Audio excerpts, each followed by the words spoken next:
बिस्मिल्लाहिर्रहमानिर्रहीम अस्सलामु अलैकुम वरहमतुल्लाहि वबरकातुहू। आज हम बना रहे हैं डिज़र्ट। अगर आपको हमारी वीडियो अच्छी लगे तो लाइक करें और हमारे चैनल को सब्सक्राइब करें।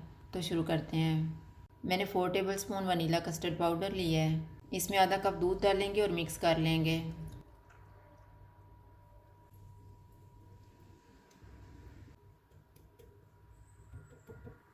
1 लीटर दूध लेंगे।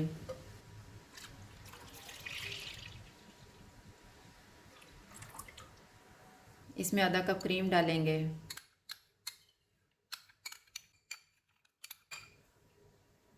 आधा कप चीनी। इनको एक उबाल आने तक पकाएंगे।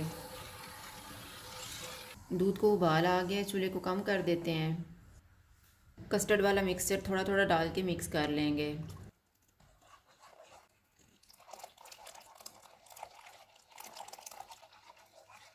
चूल्हे को लो टू मीडियम कर देते हैं और इसको थिक होने तक पकाएंगे। कस्टर्ड को मैंने 12 मिनट तक पकाया है। अब हम चूल्हा बंद कर देते हैं और इसको ठंडा कर लेंगे। कस्टर्ड ठंडा हो गया है, इसको मिक्स करेंगे।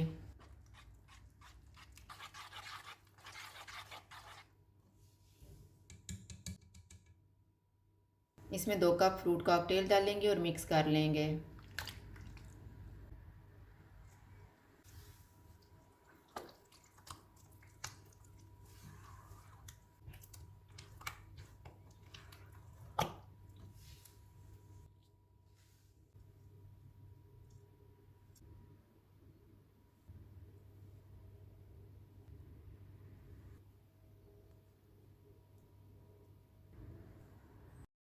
डिज़र्ट तैयार है। अगर आपको हमारी वीडियो अच्छी लगे तो लाइक करें और हमारे चैनल को सब्सक्राइब करें। शुक्रिया। अल्लाह हाफ़िज़।